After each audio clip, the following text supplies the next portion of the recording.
అన్న నమస్కారం అన్న. అన్న జై శ్రీరామ్. నమస్కారం. జై శ్రీరామ్ అంటే బాగుంటది. ఎందుకు నమస్కారం బదులు జై శ్రీరామ్ అంటున్నారు, ఎందుకట్లా? రామరాజ్యం వచ్చింది, మళ్ళీ రాముడు వచ్చిండు ఇండియాకి, మళ్ళీ తన ఇంటికి మళ్ళీ తిరిగి వచ్చిండు. అందుకనే ఇప్పటి నుంచి నమస్కారం బదులు జై శ్రీరామ్ అంటే బాగుంటుంది నా ఉద్దేశం. ప్రతి హిందువు కూడా జై శ్రీరామ్ అనాలి. ఎందుకంటే పాత రోజులలో అందరు కూడా రామ్ రామ్ రామ్ రామ్ అంటుండే. ఈ వెస్టర్న్ కల్చర్ వచ్చిన తర్వాత నమస్తే అన్న, నమస్తే అన్న, ఇదన్నా అదన్నా, హాయ్ అన్న, హాయ్ అంకుల్, అది కాదు. జై శ్రీరామ్, రామ్ రామ్, జై శ్రీరామ్. రాముడు వచ్చాడు, మన రామరాజ్యం వచ్చేస్తుంది. ఎందుకన్నా అంటే ఇందాక మీరు ఇంటర్వ్యూలో నేను చెప్పినట్టు బాగున్నారా అంటే ఏదో అనబోయారు, ఆ మధ్యలో ఆపేసారు. ఏందన్నది? జై శ్రీరామ్, జై శ్రీరామ్. ప్రతి ఒక్క వ్యక్తి జై శ్రీరామ్, జై శ్రీరామ్ అనాలి. హిందూగా పుట్టాం కాబట్టి జై శ్రీరామ్ అనాలి. ఈ కల్చరు మనది హిందూలో పుట్టిన కల్చర్ అండి.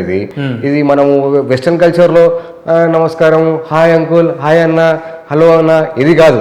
మన హిందువులో పుట్టాం కాబట్టి జై శ్రీరామ్. ఇప్పటి నుంచి జై శ్రీరామ్. పాతకాలంలో అందరు రామ్ రామ్ అంటుండే, హరే కృష్ణ అంటుండే.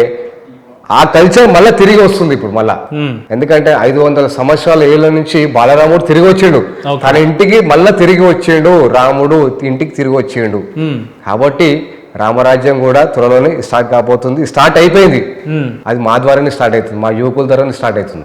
ఈ రోజు మీ ఇంటర్వ్యూ ఉందని చెప్తే నేను మీ ఒక స్థానిక మీ అంబర్పేట నుంచి ఒక వ్యక్తికి ఫోన్ చేయడం జరిగింది. ఆయన మీ పేరు చెప్పగానే ఒక మాట అన్నాడు. ఏంటంటే, అరే ప్రవీణ్ అన్న, ఆయనకు రాముడు అంటే పరమ భక్తి ఉంటుంది, పరమ విధేయుడు రాముడికి. ఆయన అయోధ్యకి స్వయంగా ఆయన కాలినడకన హైదరాబాద్ నుంచి వెళ్ళడం జరిగిందని అని చెప్తున్నాను. ఎందుకన్నా హైదరాబాద్ నుంచి అయోధ్యకి నడిచి వెళ్ళాలనే ఆలోచన మీకు ఎందుకు వచ్చింది? ఎప్పుడెప్పుడు వస్తాడా రాముడు, ఎప్పుడెప్పుడు వస్తాడా రాము చెప్పేసి ఎదురు చూసుకుంటూ కూర్చున్నాం మేము. ఆ కళ సహకారమైంది. ఆ సంతోషం పట్టలేక రాముని ఫస్ట్ నేనే చూడాలి, రాముని ఫస్ట్ భక్తి నేనే ఉండాలి అని చెప్పేసి నాతో పాటు యువకులు, చదువుకున్న యువకులని ఎంకరేజ్ చేసి వెళ్దామంటే వెళ్దాం అని చెప్పేసి అని స్టార్ట్ చేస్తాం. అక్కడికి వెళ్ళడానికి ట్రైన్స్ ఉన్నాయి, ఫ్లైట్స్ ఉన్నాయి, నడిచి వెళ్ళాలనే ఆలోచన మీకు ఎందుకు వచ్చింది అంటే? అలా వచ్చేసింది అంతే. అప్పుడు 2 hours బిఫోర్ మేము డిసైడ్ చేసుకుంది అంతే అంతా. అప్పుడు ప్రీ ప్లాన్డ్ దాని గురించి అని కాదు. అట్లా రాముడు వచ్చేసిండు, రాముడు ఫోటో ఇట్లా చూసేసరికి, ఆ టీవీలలో చూసేసరికి కళ్ళకి నీళ్ళు వచ్చేసినాయి. రాముడు ఇంత అందంగా ఉన్నాడు, రాముడు ఎట్లా చూడాలి, మరి అది ఇక నా ఇప్పుడు కాకపోతే ఇంకెప్పుడు అని చెప్పేసి బయలుదేరడం జరిగింది. ఎన్ని రోజులు నడిచిరానా? దాదాపు 14 to 15 days నడిచామండి. 15 days నడిచాము. ఇక్కడ నుంచి అంబర్పేట్ నుంచి సంగారెడ్డి నుంచి నిర్మల్ నుంచి మహారాష్ట్రకి ఎంటర్ అయినాము. మహారాష్ట్ర నుంచి మధ్యప్రదేశ్ నుంచి యూపీకి. అక్కడ 15 days లో మార్గ మధ్యలో మీకు ఈ ఆహార సమస్యలు కావచ్చు, లేదంటే తినడం, ఇదంతా ఎట్లా? మేము ఆల్రెడీ ఒక వెహికల్ పెట్టుకున్నామండి ముంగట. దాంట్లో గ్యాస్ సిలిండర్స్, దాని తర్వాత కావాల్సిన మీరే ప్రిపేర్ చేసుకుంటారా? మేమే ప్రిపేర్ చేసుకున్నాం. వెళ్తూ అన్ని ప్రిపేర్ చేసుకున్నాను. ఎందుకంటే బయట ఫుడ్ ఎలా ఉంటుంది, ఏంటి సంగతి ఇవన్నీ ఒక 2 hours లో అయిపోయింది అంతా మొత్తం. విత్ ఇన్ 2 hours లా మేము అనుకున్నాం, ఇట్లా అనుకుంటున్నాం, పనులు జరిగిపోతూనే ఉన్నాయి. అంటే రాముని దయాండి, రాముని ఖచ్చితంగా ఉన్నాయి. ఇక్కడ నుంచి మేము నడుచుకోకపోవడం ఏంటండి, అక్కడ అంత దూరం ఆ బలం వచ్చేసింది. రాముడు అనగానే జై శ్రీరామ్ అనగానే ఒక బలం వచ్చేసింది మాకంత. అది అంత యాక్టివ్ లో 15 రోజులు నడుస్తున్నట్టు మీకు ఎక్కడ అనిపించలేదా? మీకు అంటే మేము వెళ్తున్నాం అండి. వెళ్ళిన తర్వాత ఒక 2 days తర్వాత కాళ్ళ నొప్పులు స్టార్ట్ అయినాయి గట్టిగా. 2 days తర్వాత కాళ్ళ నొప్పులు స్టార్ట్ అయినాయి, జ్వరం రావడం, సిక్ అవ్వడం, హెల్త్ పరంగా జరిగింది. ఆ తర్వాత ఇంత పెద్ద డిసిషన్ తీసుకున్నాం ఇంద్ర నాయన, మనము అనుకోకుండా తొందరపడి నిర్ణయం తీసుకున్నాం అనిపించింది. ఆ తర్వాత కూర్చున్న తర్వాత జై శ్రీరామ్ జై శ్రీరామ్ జై శ్రీరామ్ అని చెప్పేసి అంటే అదొక లోపల ఒక శక్తి, ఒక వేవ్ వచ్చేసింది మాకంతా మొత్తం. అన్న పోదామన్నా, ఇప్పుడు కాకపోతే మళ్ళీ ఇంకెప్పుడు చేయలేమన్నా. ఈ ఏజ్ అనేది నడిచే ఏజ్ అన్న, ఖచ్చితంగా పోవాల్సిందే. మళ్ళీ కొంచెం ఏజ్ దాటిన తర్వాత వెళ్ళలేమన్నా, అదృష్టం రాదు. ఇప్పుడు మనకు అదృష్టం భగవంతుడు మనకు కల్పించింది కాబట్టి ఖచ్చితంగా వెళ్దామన్నా అని చెప్పేసి వాళ్ళన్న ఎంకరేజ్ చేయడము, నేను వాళ్ళు ఎంకరేజ్ చేయడము. మేము నడుచుకుంటూ వెళ్తా ఉంటే రోడ్డు మీద పోయే వాళ్ళు కూడా జై శ్రీరామ్ అన్న అనేసరికి అదొక వేవ్, మాకు ఒక శక్తి. పోవాలి, ఖచ్చితంగా పోవాల్సిందే అయోధ్యకి అని చెప్పేసి పోయి తిరిగి ఒక బూస్ట్ ఇచ్చినట్టు మీకు అది ఒక బూస్ట్. అట్లా దారిపోయి నడుచుకుంటూ వెళ్తా ఉన్నాము. మధ్యలో కొన్ని సంఘటనలు కూడా జరిగినాయి మాకు. కొంచెం ఇతర మతస్థులు మమ్మల్ని దగ్గర రానియకపోవడము, ఇక మమ్మల్ని చూసి కొంచెం హీలనగా మాట్లాడము, దాహం వేస్తుంది, వాటర్ లేవు వెళ్ళే దారిలో, అడిగితే మంచి నీళ్ళు కూడా ఇవ్వకపోవడము. అంటే మేము రాముని ఫోటో పట్టుకున్నాము, అది చూసి కొంచెం ఇతర మతస్థులు కొంచెం బాగా ఇబ్బంది పెట్టిరు మమ్మల్ని. అయినా కూడా జై శ్రీరామ్ మనం సైలెంట్గా వెళ్ళాలి, ఎవరు కూడా ఏమైనా కాంట్రవర్సీ చేయవద్దు. భారతదేశంలో 80% హిందువులు ఉన్న ఈ దేశంలో మీరు వెళ్తుంటే కూడా అవహేళన జరిగినాయి అని అంటున్నారు, ఇది నమ్మశక్యమేనా? నిజం అండి, నిజం. ఓకే. వాళ్ళకి జీర్ణించుకోలేకపోతున్నారు, కొంతమంది జీర్ణించుకోలేకపోతున్నారు. ఇప్పుడు ఎవరి మతం వాళ్ళకి గొప్పది కదా, ఎవరి మతం వాళ్ళకి గొప్పమండి. అది వాళ్ళు జీర్ణించుకోలేకపోయి ఈ అంటే వచ్చే పోటీలను ఈ విధంగా ఇబ్బంది పెట్టడం అంటే వాళ్ళు చూడడం మమ్మల్ని ఫస్ట్ టైం చూసారు, మమ్మల్ని అడిగారు కొంతమంది హ్యాపీ, ఎక్కడ పోతున్నారు, ఎందుకు పోతున్నారు, ఏం అవసరం రా మీకు పోవడము, అవసరమా మీకు, ఎందుకు ఇవన్నీ ఐటమ్స్ ఇవన్నీ ఎందుకు చేస్తున్నారు మీరు అని చెప్పేసి అన్నారు. అవసరం మరి మీకు 15 రోజులు వెళ్ళి కాలినడకన వెళ్ళి దేవుణ్ణి చూడాల్సిన అవసరం మీకు ఏమొచ్చిందని? మాకు అదృష్టం కలిగించిందండి ఆ భగవంతుడు, రాముడే మాకు అదృష్టం కలిగించాడు. మాకు అదృష్టం కలిగించింది కాబట్టి మేము వెళ్ళాం. మేము ఆయన తెలంగాణ నుంచి హైదరాబాద్ నుంచి ఫస్ట్ మేమే వెళ్ళడం, పాదయాత్ర నుంచి వెళ్ళడం కూడా ఫస్ట్ మేమే. దారి పొడవునా వెళ్తా ఉన్నాం. వెళ్ళేసరికి కొంతమంది వాటర్ అంటే మీన్ మంచి దగ్గర కానీ అక్కడ కానీ ఇక్కడ కానీ కూడా కొంచెం చాలా మమ్మల్ని ఇబ్బంది పెట్టిరు మమ్మల్ని చాలా. దాని తర్వాత ఒక్క దగ్గర విపరీతమైన దాహం అయ్యేసరికి ఒక మస్జిద్ కనిపించిందండి.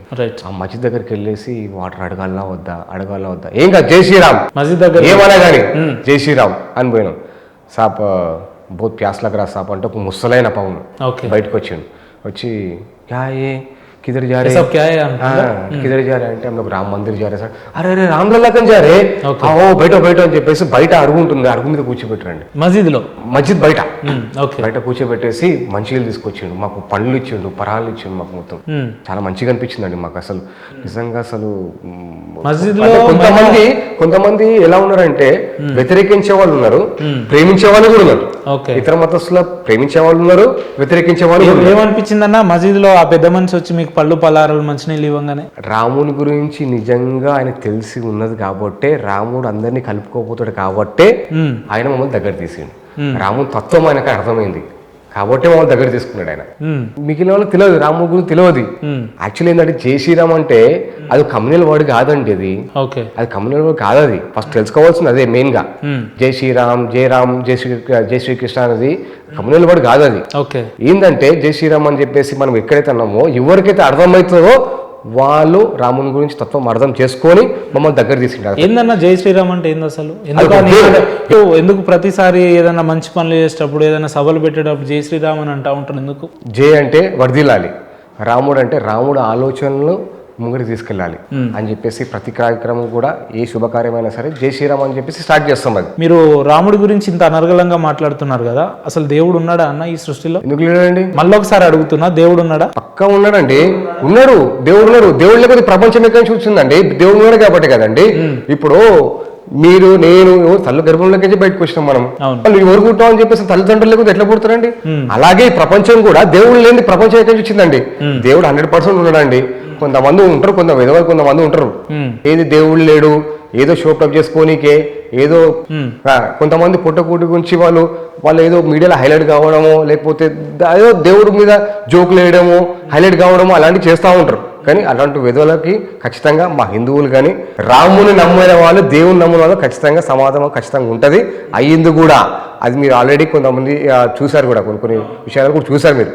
వాళ్ళ దేహశుద్ధి కూడా అయ్యింది, అది మెల్లగా అవుతుంది. అది అనుకోవద్దు, తప్పించుకోవాలి. ఖచ్చితంగా మాత్రం ఖచ్చితంగా వాళ్ళకి దేహశుద్ధి అవుతుంది. భగవంతుడు మాత్రం ఖచ్చితంగా చూపిస్తారు. ఇప్పుడు దేవుడు లేడు అని చెప్పి వాళ్ళు ఒక 100 ఉదాహరణలు చెప్తున్నాడు, దేవుడు ఉన్నారని మీరు ఒక 2-3 ఉదాహరణలు చెప్పగలుగుతారా? దేవుడు లేడని చెప్పేసి చాలా మంది అంటూ ఉంటారండి. వాళ్ళకి ఏం తెలుసు అండి దేవుని గురించి? శివుని ఆజ్ఞ లేనిది చీమ కూడా కదలదు, కుట్టదు. అలాంటిది మీ దేవుని గురించి లేడు అని చెప్పేసి అంటా ఉంటారు. ఇప్పుడు మనం ఇక్కడ మీరు నేను కూర్చున్నాం ఇక్కడ, దేవుళ్ళు ఆజ్ఞ లేనిదే మనం ఇక్కడ కూర్చున్నాం అండి.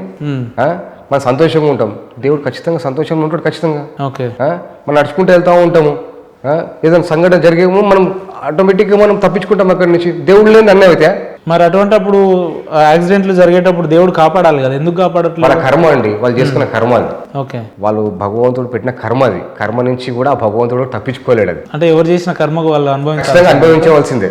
రైట్ అన్న, మొత్తానికి మీరు 15-16 రోజులు సుమారుగా కాలినడకన వెళ్ళి అయోధ్యకు చేరుకున్న తర్వాత స్వయంగా ఆ బాలరాముడిని మీ కళ్ళతో చూసిన తర్వాత మీకు ఎటువంటి ఫీలింగ్ అనిపించిందన్న?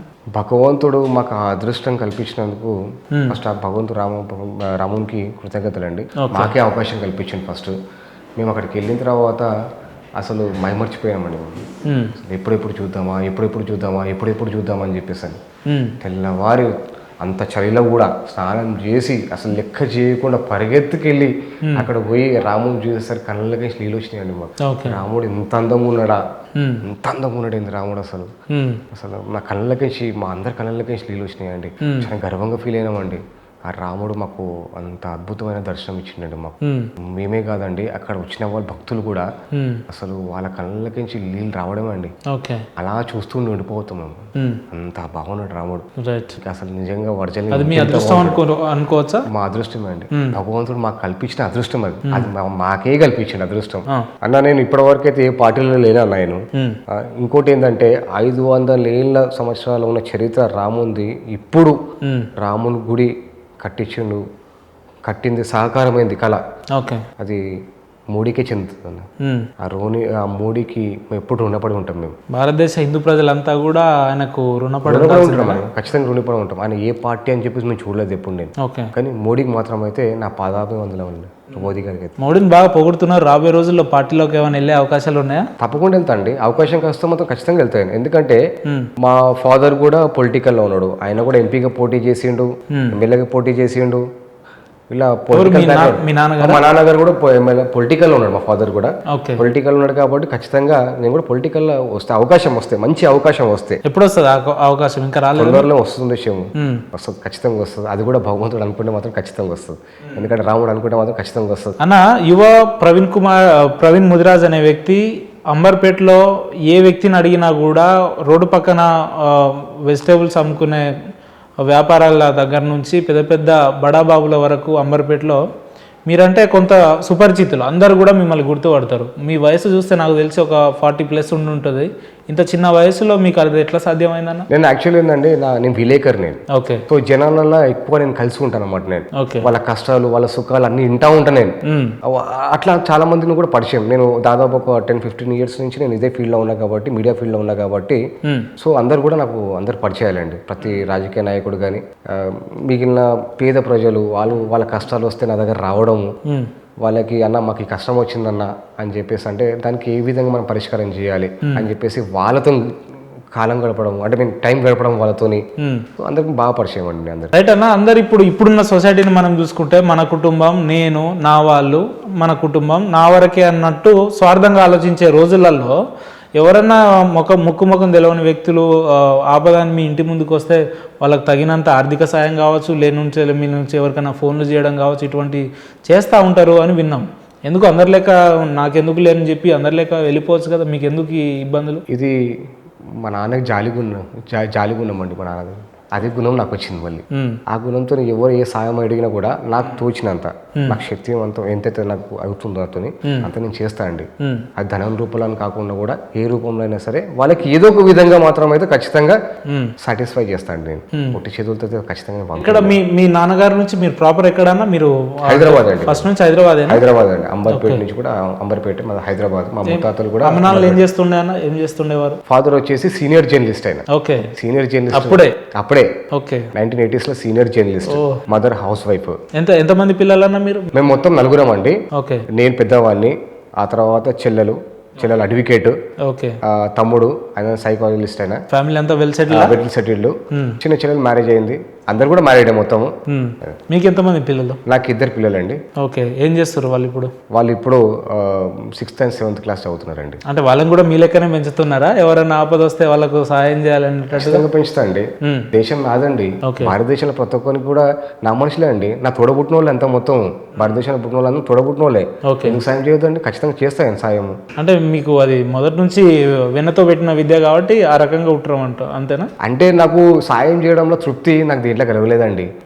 వాళ్ళ కళ్ళలో కనిపించే ఆనందము, నేను ఏదైనా చేయగలుగుతా నేను వీళ్ళ గురించి అని చెప్పేసి ఇంకా ఉత్సాహంగా నేను ముంగడికి వెళ్తున్నాను. అన్న, పొద్దున్న లేస్తే మీరు ఎంతో మంది ఎన్నో రకాల సమస్యలతోటి మీ దగ్గర చిన్న చిన్న ప్రజలు వస్తూ ఉంటారు కదా, మీకు వాళ్ళ సమస్యలు విన్నప్పుడల్లా నిజంగా మనస్ఫూర్తిగా అరే ఏంటి ఇది అన్నట్టు మనస్ఫూర్తిగా బాధ అనిపించిన సన్నివేశాలు ఏమైనా ఉన్నాయన్న? ఉన్నాయండి, చాలా ఉన్నాయి. డబ్బులు తీసుకొని ముంచడం మెయిన్గా. ఆ తర్వాత వాళ్ళ కష్టపడి కాయ కష్టం చేసుకొని వాళ్ళు ఒక ల్యాండ్ తీసుకుంటే దాని మీద కబ్జా పెట్టడము, డబుల్ రిజిస్ట్రేషన్ అయ్యడము, అట్లా చాలా మంది వస్తూ ఉంటారండి.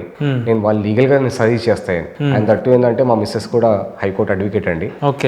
నా లవ్ మ్యారేజ్ హైకోర్టు అడ్వకేట్. నా లవ్ మ్యారేజ్ అండి, నా హైకోర్టు అడ్వకేట్. తను కూడా సేవాభావం అండి. ఎవరికన్నా ఏదైనా ఆపద వచ్చినప్పుడు కానీ అక్క ఇట్లా ఉందాక అంటే ఫీజు కూడా తీసుకోకుండా సాయం చేస్తారు తను. ఫ్రీ లీగల్ గా తను ముందుకు వెళ్తుందండి. ఇది మీరు చెప్తుంటే మీ నాన్నగారు 1980s లో అంటే అప్పటికు ఒక 5-6 తరగతి చదివితే అది పెద్ద గొప్ప చదువు అన్నట్టు. దాని తర్వాత మీరు జర్నలిస్ట్గా, మీ చెల్లెలు గారు అడ్వకేట్గా, మళ్ళీ మీ మిసెస్ గారు అడ్వకేట్గా, అంటే మీరంతా అప్పటి నుంచే విద్యాపరంగా బాగా ఎలివేట్ అయి ఉన్నారు. చదువుకున్న ఏంటంటే మా తాతగారు సిఐడి ఆఫీసర్ అండి. సో సిఐడి ఆఫీసర్ అప్పటి నుంచి కూడా ఎడ్యుకేషన్ మొత్తం ఫ్యామిలీ మొత్తం ఎడ్యుకేటెడ్ అండి. అక్కడి నుంచి కూడా అంటే ఎడ్యుకేషన్ వాల్యూస్ తెలుసు అన్నమాట. ఎడ్యుకేషన్ మీరు ఎంత చదువుకున్నారన్న? నేను గ్రాడ్యుయేషన్ పూర్తి చేశానండి. నేను ఎక్కడ హైదరాబాద్ లేదంటే వేరే? లేదండి, హైదరాబాద్, ఇక్కడ లోకల్ హైదరాబాద్ లో నేను పూర్తి చేశానండి. గ్రాడ్యుయేషన్ పూర్తి చేసి జర్నలిజంకి వచ్చాను నేను. రైట్ అన్న, మీరు ఇందాక పేదవాళ్ళు ఎవరన్నా ఆపదని చెప్పి మా ఇంటి గడప దొక్కితే మేము సాయం చేస్తామని అన్నారు కదా, జర్నలిస్ట్ అని కూడా అన్నారు మీరు. జర్నలిస్ట్ అంటే ఒక సమాజంలో ఒక గౌరవప్రదమైన స్థానం, పోస్ట్ అది. కానీ కొన్ని సందర్భాలలో పేదవాళ్లకు అన్యాయం జరుగుతుందంటే ప్రవీణ్ ముదిరాజ్ అనే వ్యక్తి, అవతల వ్యక్తి ఎంత పెద్దవాడైనా కూడా వాళ్ళతో మాట్లాడడానికి సంసిద్ధంగా ఉంటాడు అని మేము విన్నాం. ఖచ్చితంగా ఉంటుందండి, ఖచ్చితంగా ఉంటుంది. మేము ఖచ్చితంగా సాయం చేస్తాం. ఎందుకంటే పాపం వాళ్ళు ఎవరితో చెప్పుకోలేక, ఎవరితో ఏమనలేక వాళ్ళకి సరైన గైడెన్స్ ఉండదండి. నేనేం చేస్తా అంటే వాళ్ళ కష్ట సుఖాలు మొత్తం విన్న తర్వాత వీళ్ళని పోలీస్ స్టేషన్ పంపించడము, లేకపోతే కనుక సివిల్గా అడ్వకేట్స్ దగ్గర పంపించడము, అలా నేను చేస్తూ ఉండండి. పోలీస్ స్టేషన్లో మీరు మాట్లాడుతున్న సందర్భాల్లో అవతల వ్యక్తుల దగ్గర నుంచి అన్యాయం జరుగుతుంది మాత్రం ఖచ్చితంగా అడుగుతాండి నేను. ఇలా అన్యాయం జరిగింది సార్, మరి ఇట్లా ఉంది, దీని మీద ఎలాంటి యాక్షన్ తీసుకోబోతున్నా అని చెప్పి ఖచ్చితంగా అడుగుతాను. ఎట్లుంటుంది డిపార్ట్మెంట్ నుంచి రెస్పాన్స్ ఎట్లుంటుంది? మీరు అంటే నేను విలేకరు కదండి, ఆల్మోస్ట్ ఫ్రెండ్లీగా ఉంటారండి. నాతో ఫ్రెండ్లీగా ఉంటుంది, నేను కూడా వాళ్ళతో ఫ్రెండ్లీగానే ఉంటున్నాను. ఇప్పటివరకు ఎన్ని కేసెస్ మీరు ఫోన్స్లలో మాట్లాడి లేదా ప్రత్యేకంగా మీరు వెళ్ళి సాల్వ్ చేసిన ఎన్ని కేసులు ఉన్నాయి? చాలా ఉన్నాయండి, అలా చాలా ఉన్నాయి. అన్ని లీగల్ గా పోయినా మేము మొత్తం అంతా లీగల్ గా సాధించవచ్చుదండి. ఇన్ని కేసులలో అరే నాకు ఈరోజు ఈ పని నా వల్ల ఒకరికి మేలు జరిగింది, నాకు సంతృప్తి ఉంది అనే ఒక అంశం ఎప్పుడైనా అనిపించిందా? చాలా సార్లు అనిపించిందండి. నేను చేసే పని అదే అండి మొత్తం. వాళ్ళకి ఏదైనా సాయం కావాలన్నా కానీ ఏదైనా కానీ ఖచ్చితంగా నేను చేస్తాను వాళ్ళకి. ఓకే అన్న, పోలీస్ డిపార్ట్మెంట్ సంగతి పక్కన పెడితే రాజకీయాలలో కూడా మీకు పార్టీలకు అతీతంగా చాలా మంది పరిచయస్తులు ఉన్నారని, పెద్ద ఇప్పుడున్న పదవులలో కావచ్చు, గతంలో పదవులు ఉన్న నాయకులు అందరితోటి మీకు మంచి సాన్నిహిత్య సంబంధం ఉందని విన్నాం మేము. ఎట్లుంటదన్న? ఉన్నాయన్న. ఫస్ట్ ఏంటంటే మా పొలిటికల్ గా మా ఫాదర్ ఉన్నారు, ఆ తర్వాత అదొక ప్లస్ పాయింట్ నాకు ఒకటి. ఇంకొకటి ఏంటంటే విలేకరిని కాబట్టి అందరితో కూడా బాగా సంబంధాలు లేదండి. సమస్యల గురించి ఖచ్చితంగా చేస్తారు. వాళ్ళకి సరైన పద్ధతిలో పోయి ఎక్స్ప్లెయిన్ చేసి, అన్న ఈ విధంగా ఉందన్న, ఈ విధంగా చేస్తే పాపం వాళ్ళు బయటపడతారు అన్న, మీరు ఒక చిన్న ఫోన్ చేస్తే అయిపోతుంది అన్న అని చెప్పేసి అంటే పాపం వాళ్ళు ప్రవీణ్ తీసుకొచ్చిండా, ప్రవీణ్ అంటే న్యాయమే ఉంటుంది ఖచ్చితంగా అని చెప్పేసి వాళ్ళు బాగా సహకరిస్తారు. సెంట్రల్ పార్టీ వరకు కూడా మీకు అనుచరులు ఉన్నారు, సన్నిహితులు ఉన్నారని విన్నాం. ఉన్నారండి, ఎందుకంటే నేను 10-15 years ఉన్న వాళ్ళు ఇప్పుడు ఎమ్మెల్యేలు, అప్పుడు మినిస్టర్లు, సెంట్రల్ మినిస్టర్లు కూడా అయ్యారండి. అంటే మీరు అంబర్పేట కాబట్టి ప్రశ్న అడుగుతున్నా. అంబర్పేటలో మన కేంద్ర మంత్రి కిషన్ రెడ్డి గారు కూడా ప్రాతినిధ్యం వహిస్తున్నారు కదా, వారితో ఎట్లుంటది మీకు సంబంధం? బాగుంటుందండి. కిషన్ రెడ్డి గారు కూడా అందరితో కూడా బాగానే ఉంటారు అతను. ఎందుకంటే 10-15 years కలిసారా? ఏదైనా సమస్య? చాలా సమస్యలు. ఎట్లా రెస్పాన్స్ ఉంటుంది? చాలా బాగుంటుందండి, రెస్పాన్స్ కూడా చాలా బాగుంటుంది. ఇమీడియట్ గా రియాక్ట్ అవుతాడు, కానీ న్యాయం ఉండాలి, ఆ న్యాయం ఉంటే రియాక్ట్ అవుతాడు. ఈవెన్ మా ఎమ్మెల్యే గారు కూడా, ఎమ్మెల్యే కాలేరు వెంకటేష్ అన్న కూడా ఎంబడి ఇమీడియట్ గా రియాక్ట్ అవుతాడండి. ఇద్దరు మాకు మా అదృష్టం ఏంటంటే మా అంబర్పేటకి ఎంపీ కిషన్ రెడ్డి గారు, అట్లనే ఎమ్మెల్యే గారు కాలేరు వెంకటేష్ అన్న గారు కూడా బాగా మంచి ప్రజలతో బాగా కనెక్ట్ అయి ఉంటారు కాబట్టి వాళ్ళు గెలిచిరాలు, మంచి మెజారిటీతో గెలిచిరాలు. ఎప్పుడు మీకు అనిపించలేదా అన్న, నేను ఎంతసేపు ఈ ప్రజాసేవ, సంఘ సంస్కృత సేవలు కాకుండా నేను కూడా రాజకీయాల్లోకి వెళ్ళాలి, నేను కూడా చట్టసభలలో ఉండాలి, లేదంటే మంచి పదవులలో ఉంటే ఇంకా ప్రజలకు సేవ చేసే అవకాశం వస్తుందని మీకు ఎప్పుడు అనిపించలేదా? చాలా సార్లు అనిపించిందండి.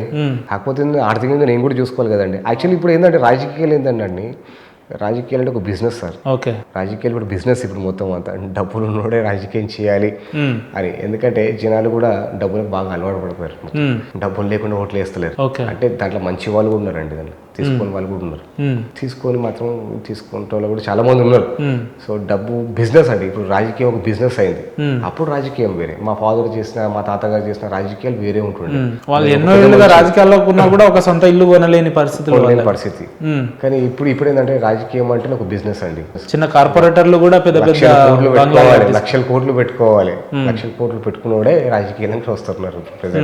చూస్తున్నారు కదా ఇప్పుడు మొత్తం అయితే రాజకీయంలో మొత్తం ఇవే ఉన్నాయి. మొత్తం పైసా ఎంత పైసా ఇస్తున్నాడు, ఎంత ఫండింగ్ ఇస్తున్నాడు, మాకెంత మీకెంత, రాజకీయంలో మొత్తం ఇవే ఉందన్న. ఎక్కడ కూడా ముందట్లేక లేదన్న. ఆ జమానా వేరే, మా రాముడు ఉన్న జమానా వేరే, ఇప్పుడున్న జమానా వేరే. ఇప్పుడు కూడా రాముడు వచ్చింది కదా మరి వస్తాడు. అందుకేనన్న ఇప్పుడు ఇంకోటి ఏంటంటే అన్న, ఇప్పటి వరకు రాముడు ఇంటికి తీసుకుని వచ్చినాం మేము. రామ మందిరం అయింది. ఆ తర్వాత జనాలకు తెలియదు ఏం చేయాలి. రాముడు వచ్చేసిండు. ఏంది ఫస్ట్ నెక్స్ట్ ఏంటంటే రామరాజ్యం రావాలి. నెక్స్ట్ రామరాజ్యం రావాలి. రాముని గురించి మేము రామరాజ్యం కావాలని చెప్పేసి మేము పోట్లాడుతాం. ఇప్పుడున్న పరిస్థితులలో రామరాజ్యం కోసం పోరాడే పార్టీలు ఏవన్నా ఏందంటే ఏం చెప్తారు మీరు? ఇప్పుడు పార్టీలో పక్కన పెడితే వ్యక్తిగతంగా కూడా మిగిలిన కాంగ్రెస్ పార్టీ కానీ, టీఆర్ఎస్ పార్టీ కానీ, బీజేపీ పార్టీ కానీ, మిగిలిన ఏ పార్టీలో కూడా రాముని కొలిసే వాళ్ళు కూడా చాలా మంది ఉన్నారు అన్న. కానీ బయట జనాలు ఏమంటారు అంటే, ప్రత్యేకంగా మీరు చెప్తున్నట్టు హిందూ లేదా రాముడు అనగానే మనకు టక్కున గుర్తొచ్చే పేరు బీజేపీ పార్టీ అయితేనే హిందుత్వాన్ని రాముడిని తెర మీదకి తీసుకొస్తుందని. కాబట్టి మీరు ఇంటర్వ్యూ మొత్తంలో రాముడిని ఇన్వాల్వ్ చేస్తున్నారు కాబట్టి మీరు రాబోయే రోజులు ఏమైనా బీజేపీలో చేరే అవకాశాలు ఉన్నట్టుగా అనిపిస్తుంది నాకు. అంటే బీజేపీ అని కాదండి, సనాతన ధర్మానికి ఎవరు సహకరిస్తారో ఖచ్చితంగా మాత్రమే వాళ్ళ వెంబడి మేము ఉంటామండి. ఖచ్చితంగా సనాతన ధర్మంలో ఎవరు సపోర్ట్ చేస్తారో వాళ్ళు ఖచ్చితంగా వాళ్ళ వెంబడి మేము ఉంటాం. అది ఏ పార్టీ అయినా సరే. అదే సరే మీరు చెప్పండి, ఇప్పుడున్న పరిస్థితుల్లో ఆ సనాతన ధర్మాన్ని కాపాడేటట్టు ఏ పార్టీలు ఉన్నాయి మరి? మీరు ఆల్మోస్ట్ తెలుసు కదా అందరికి, బీజేపీ పార్టీ సనాతన ధర్మాన్ని కాపాడుతుంది. మిగిలిన కొంతమంది కూడా పార్టీ, కొంతమంది ఏం తెలుసు అన్న, ఇప్పుడు యాక్చువల్లీ ఏంటంటే ఈ ఏదో పొలిటికల్ గా రాజకీయంగా భయపడి ముంగట రావట్లేదు కానీ వాళ్ళ మనుషులు ఉన్నారు ఖచ్చితంగా. అంటే అందరికీ రాజకీయంగా అరే ఇప్పుడు నేను జై శ్రీరామ్ అంటే మరి కమ్యూనల్ అవుతుందేమో, జై శ్రీరామ్ అంటే నాకు ఇలా కమ్యూనిటీ ఒక పెద్ద తప్పనట్టు, జై శ్రీరామ్ అంటే మళ్ళీ ఓట్లు పడేయేమో, ఇటు పక్క హిందూయిజం ఏమో. జై శ్రీరామ్ అంటే ఏంటన్నా, జై శ్రీరామ్ అంటే కమ్యూనల్ వాడు కాదన్నది. మనం రాముని గుర్తు చేసుకుంటున్నాం, ప్రతి మంచి పనికి రాముని గుర్తు చేసుకుంటున్నాం. రైట్ అన్న, మీరు సెటిల్మెంట్లు చేసే సందర్భాలలో ఇంకొక వార్త మా దగ్గరకు వచ్చిందని అంటే, మీకు తెర వెనుక ఉండి నడిపించేది అంతా కూడా అంబర్పేట శంకరన్న గారే అని చెప్పి కొంతమంది మాట్లాడుతున్నారు. ఏంటన్నా మీకు శంకరన్నకు ఏంది సాన్నిధ్యం? లేదన్నా, శంకరన్న ఆయన మా కులం పెద్ద. రెండోది ఏంటంటే, అంటే ఈ క్వశ్చన్ అడగొద్దు, జనరల్ నాకు తెలియదు కాబట్టి అడుగుతున్నా. కులం పెద్ద అన్నారు కాబట్టి కులం అన్న. ఓకే, ముదిరాజ్ కులంలో ఆయన పెద్ద ఆయన. ఓకే, ఒకటి. రెండోది ఏంటంటే ఆయన సంఘ సేవకుడు. ఓకే, అన్నగారు సంఘ సేవకుడు. శంకరన్న గురించి మాట్లాడేంత పెద్దోని కాదన్న. మీకు కులానికి ఆయన పెద్దది కాదు. ఇప్పుడు అంబర్పేటలో అంబాసిడర్ కూడా ఆయన. ఏదైనా కులం సమస్యలు వచ్చినా కూడా ఆయన దగ్గరికి వెళ్ళేసి మేము ఆయనలో మీకు నచ్చిన అంశం ఏంటంటే దయాగుణం అన్న. ఆయన చాలా మంది ఏమంటారంటే శంకరన్న ఇట్లుంటాడు, శంకరన్న హార్డ్గా ఉంటాడని. శంకరన్నతో మాట్లాడిన తర్వాత శంకరన్న అంటే ఏందో అప్పుడు అర్థమవుతుంది. శంకరన్న చాలా మంచివాడు అన్న. దయాగుణం ఎవరితో కూడా ఏం కోపడాడు. ఫకర్ లెక్కలు ఉండే అన్న శంకరన్న దగ్గర. అందరినీ కూడా హక్కునే చేర్చుకుంటాడు. ఏదైనా ఆపద వచ్చినా, ఏదైనా సాయం పడ్డా చాలా హక్కునే చేర్చుకుంటాడు అన్నమాట. అన్న ఒక మాట అన్న, 60-70 మంది ఆడపిల్లల్ని చదువుకానికి తీసుకొని పెళ్లి దాకా బాధ్యత తీసుకున్నాడు అన్న, దత్తత తీసుకున్నాడు. అంత ధైర్యం ఉన్న వ్యక్తి అన్న ఆయన. చిన్నప్పటి నుండి పెళ్లి చేయించేంత అంతవరకు ఆయన ధైర్యం, అంత ధైర్యం కోరుకుంటుంది అన్న. అన్న డబ్బులు ఉంటాయన్న, డబ్బులోడు గొప్పడు కాదన్న, పెట్టుబడి గొప్ప. అది శంకరన్న దగ్గర ఉంది. ఆయన పెట్టే గుణం, ఆయన పెట్టే గుణం. మరి ఎందుకన్నా పొద్దున్న లేస్తే శంకరన్న వేరే వేరే పేర్లతో ఆయనను పలుకుతా ఉంటారు, రౌడీ అని చెప్పి సెటిల్మెంట్లు చేస్తాడు, అది ఇది ఇది వాస్తవం? శంకరన్న గతం గురించి నాకు పెద్దగా ఐడియా లేదన్న. ఇప్పుడున్న శంకరన్న గురించి నేను ఎప్పుడైతే పరిచయం అయిన శంకరన్నకి, శంకరన్న దయాగుణం మన మనిషి అన్న. కొంతమంది కూడా దేవుళ్ళు అంటే బాగా ఇష్టం నిన్న నేను చాలా ఆయన భక్తి అంటే చాలా, ఆయన దేవుళ్ళని బాగా నమ్ముతాడు. అంటే ప్రతి మతాన్ని కూడా నమ్ముతాడు ఆయన, ప్రతి పండుగలు కూడా చేసుకుంటాడు. ఆయన అన్నగారి దగ్గరికి చాలా మంది ఇతర మతస్థులు కూడా వస్తారు అన్న, ఓకే వచ్చి ఆశీర్వదిస్తారు, అన్న కూడా వాళ్ళకి సహకరిస్తాడు, మంచిగా ఉంటాడు అన్న. అంటే శంకరన్న గురించి పెద్ద మాట్లాడే పెద్దోని కాను, శంకరన్న మాత్రమే దయగుణం. రైట్ అన్న, మీరు ఇందాక రాముడు అంటే నేను ఒక మాట అడుగుదాం అనుకున్నా, మర్చిపోయినా. రాముడిని గుడి కట్టిన సందర్భం అయోధ్యలో ఇప్పుడు ప్రారంభోత్సవం అయిన సందర్భంలో కొంతమంది సినిమా వాళ్ళు, హాలీవుడ్ బాలీవుడ్ సెలబ్రిటీలు మాట్లాడుతూ దేవుణ్ణి గుడి కడితే కాదు, అభివృద్ధి జరగాలంటే బళ్ళు కట్టాలి, గుళ్ళు కాదని చెప్పి కొంత వ్యతిరేకంగా మాట్లాడుతున్నారు అన్న. దీన్ని ఎట్లా చూస్తారు మీరు? అన్న ఒక మాట చెప్తాన్నా, తిరుపతి ఉందన్న, తిరుపతిలో అన్ని మతస్థులకు సంబంధించిన ఉద్యోగాలు పనిచేస్తారు అన్న, ఇది ఒప్పుకోవాలి అందరు. మరి తిరుపతిలో ఉన్న హుండీలో వేసే డబ్బులు ఎటు పోతున్నాయి అన్న? ఎండోమెంట్కే పోయేది. మరి ఆ ఎండోమెంట్ డబ్బులు ఎవరు ఖర్చు పెడుతుందన్న? అంటే ఈ కులం వాళ్ళకి ఈ కులం వాళ్ళకి ఖర్చు పెడుతుందా?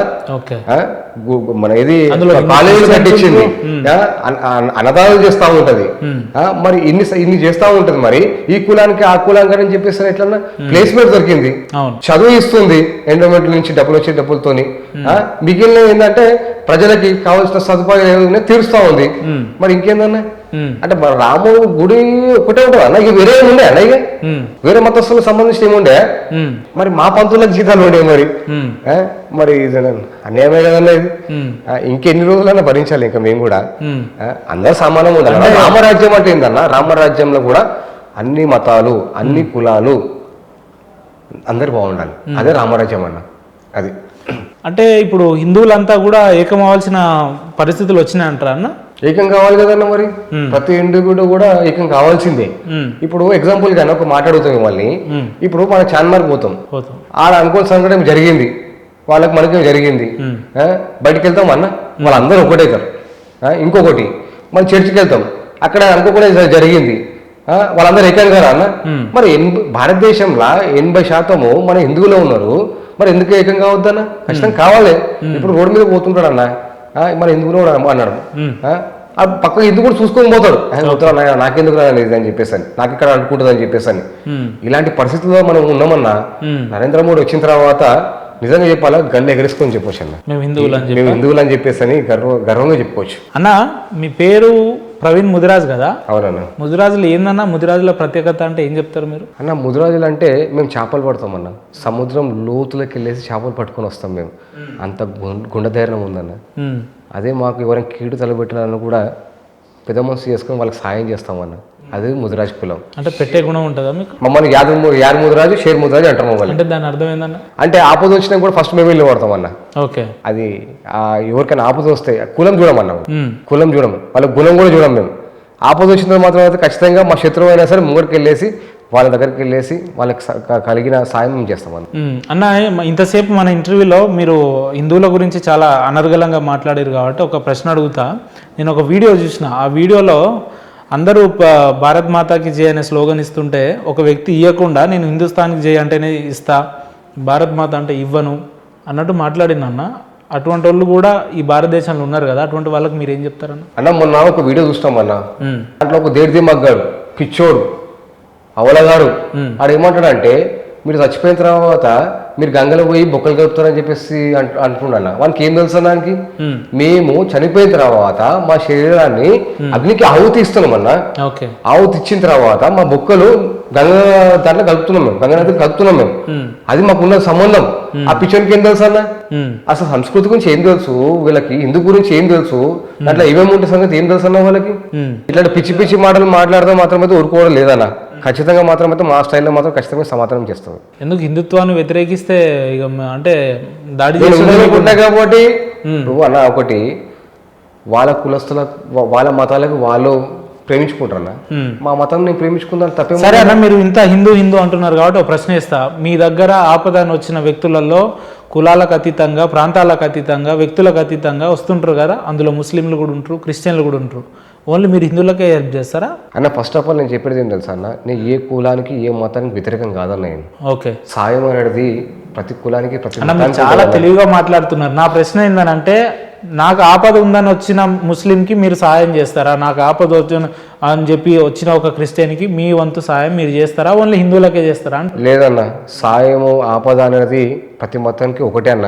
ఓకే, ప్రతి మతానికి ఒకటే కాబట్టి అందరికి సాయం చేస్తాం. అట్లాంటి పెట్టుకున్నాను నేను, సాయం కోరి వచ్చారు. ఓకే, ఫస్ట్ వాళ్ళ గుణం చూడమన్నా, వాళ్ళ మతం చూడము, వాళ్ళు ఏ క్యాస్ట్కి ఏ కులానికి సంబంధించిన అది చూడండి నేను ఫస్ట్ వాళ్ళ కష్టాన్ని వింటా ఫస్ట్ నేను వాళ్ళ కష్టాన్ని విని వాళ్ళకి ఏ విధంగా సాయం నేను చేయాలి, నా సాయం ఎలా వాళ్ళకి ఉపయోగపడుతుంది, నా అవసరం వాళ్ళకి ఎంతవరకు ఉపయోగపడుతుంది మాత్రం ఖచ్చితంగా నేను చేస్తాను. మీరు కష్టాన్ని వింటారు తప్ప ఏ కులం కష్టమే వింటాను నేను, వాళ్ళ కష్టాలే వింటాను. అంతేగాని మతం చూడని కులం చూడను నేను. ఎందుకంటే కష్టం అన్నదన్నా కష్టంతో ఎంతో ఏడ్చుకుంటూ వస్తూ ఉంటారు మన దగ్గరికి. అప్పుడు కులం చూస్తామన్నా, మనం మతం చూస్తామన్నా, వాళ్ళ కళ్ళ బాధ చూస్తామన్నా, అయ్యో పాపం ఇట్లా జరిగిందా అని చెప్పేసి అని కళ్ళలో కనిపించదు కదా ఏ కులం ఏ మతం అని చెప్పేసి ఆ బాధ కనిపిస్తుంది అన్న.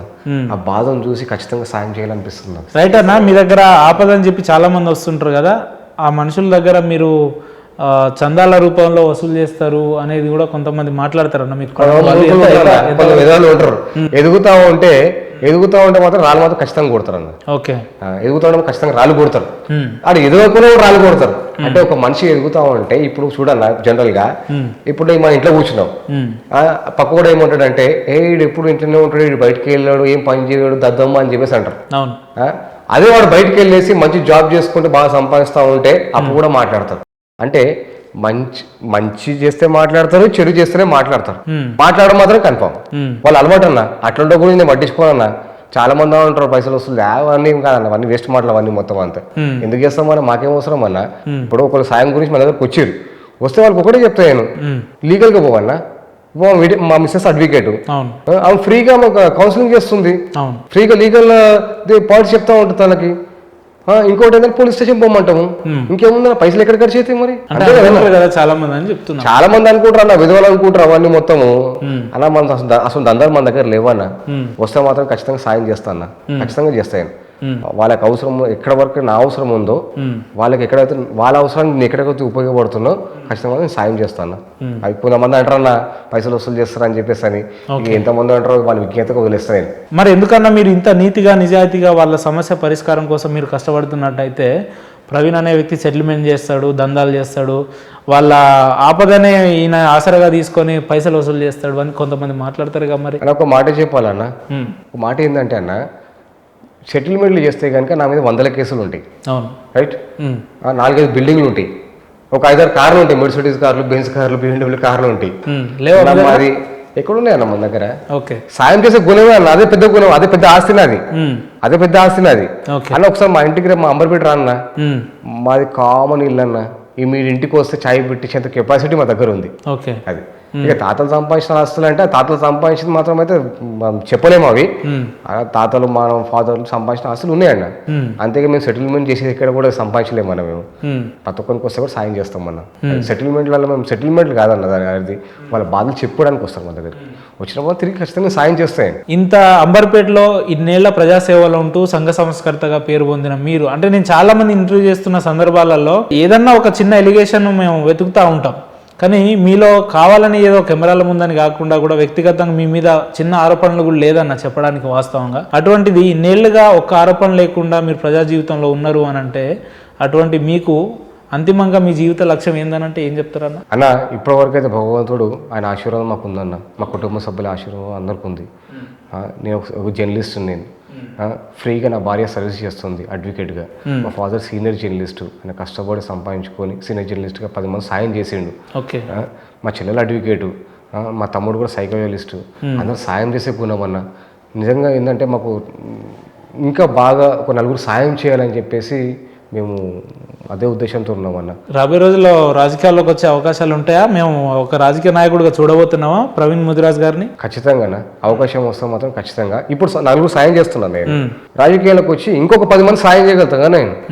ఖచ్చితంగా రాజకీయాల్లో మాత్రం వస్తాను. రైట్ అన్న, ఇన్నేళ్లుగా మిమ్మల్ని ఆదరిస్తున్న మీ అంబర్పేట ప్రజలకు, మీ స్థానికులుగా ఒక మంచి సందేశాన్ని ఇవ్వాలి మీ నియోజకవర్గ ప్రజలకు కావచ్చు, లేదా మీకు అభిమానులకు కావచ్చు, మీకు సుపరిచితులకు కావచ్చు, ఏం చెప్తారన్న? అన్న ఇప్పుడు ఎగ్జాంపుల్ ఒక మాట చెప్తానా, ఏంటంటే ఇప్పుడు ఈ జమానా ఈ టైం ఎట్లుందంటే అందరూ వీకెండ్స్ రాగానే వెస్ట్రన్ కల్చర్లో అలవాటు పడ్డారన్న. పబ్లో పోవడం, వైన్ షాప్లో పోవడం, బార్లో పోవడం. ఆ తర్వాత పుట్టినరోజులు అన్న, పుట్టినరోజు వచ్చినప్పుడు రాత్రి 12 గంటలకు 1 గంటలకు కేక్ కట్ చేస్తారన్న. అది వెస్టర్న్ కల్చరే కదన్న, మన హిందూ కల్చర్లో ఉందన్న ఇవన్నీ మొత్తం. అది మన హిందూ కల్చర్లో ఏం తెలుసా అన్న, పొద్దుగా లేవాలి, స్నానం చేయాలి, దొంగ దండం పెట్టుకోవాలి, అమ్మ నాన్నకి కాళ్ళకి దండం పెట్టుకోవాలన్న. ఇది కల్చర్. అయితే నేనేమంటున్నా, ఒకటి రాత్రిపూట కేక్ కట్ చేసినప్పుడు న్యూసెన్స్, ఆ చుట్టుపక్కల అందరు న్యూసెన్సే. వెస్ట్రన్ కల్చర్ ఏం నేర్పిస్తుందన్న మనకి? న్యూసెన్స్. పోలీసులు ఫోన్ చేసి పోలీసులు రావడం, వాళ్ళకు ఒక హెడేక్. నేనేమంటున్నా, ఒకటి ఏంటంటే వెస్ట్రన్ కల్చర్ నుంచి హిందూ కల్చర్లకి, అంటే మన సనాతన ధర్మం కల్చర్కి రావాలి, భగవాన్కి దగ్గరగా ఉండాలి. భగవాన్కి దగ్గరగా ఉంటే అమ్మ నాన్న ప్రేమిస్తారన్న. అమ్మ నాన్న ప్రేమిస్తే ఏంటంటే ఓల్డ్ ఏజ్ హోమ్లు ఉండేవి. భగవంతునికి ఎంత దగ్గరగా ఉంటే అమ్మ నాన్న అంత ప్రేమిస్తాం మనం. అదే వెస్ట్రన్ కల్చర్ అనుకోనా, ఆడ ఏ అమెరికనో లేకపోతే ఎక్కడో పోతారు. ఇక్కడ అమ్మ నాన్న చనిపోయినా కూడా రాడన్నవాడు అట్లా వదిలేసి వెళ్ళిపోతారు అట్లా. సో ఏంటంటే సనాతన ధర్మంలో ఇవన్నీ ఏంటంటే వస్తే కనుక ఇక్కడ భగవంతు దగ్గరగా ఉంటే అమ్మ నాన్న కూడా భగవంతుని లేక చూసుకుంటారు. ఇదే నేను చెప్పవలసింది ఏంటంటే, ప్రతి యువతకు కూడా చెప్పవలసింది ఏంటంటే, వెస్ట్రన్ కల్చర్ నుంచి మన హిందూ కల్చర్, మన హిందూ సాంప్రదాయాన్ని కాపాడుకోవాలి అని నా కోరిక, నా ఉద్దేశం కూడా అది. రైట్ ప్రవీణ్ అన్న, ఇంటర్వ్యూలో చాలా మంచి గొప్ప గొప్ప అంశాలు ఈ యావత్ భారతదేశ యువతకు అందించే ప్రయత్నం చేసినందుకు మీకు ప్రత్యేక ధన్యవాదాలు అన్న. మీ విలువైన సమయాన్ని మాతో పంచుకున్నందుకు థ్యాంక్ యూ అన్న. జై శ్రీరామ్. థ్యాంక్ యూ అన్న. జై శ్రీరామ్ అంటున్నా. జై శ్రీరామ్. రైట్ అన్న, జై శ్రీరామ్. జై శ్రీరామ్.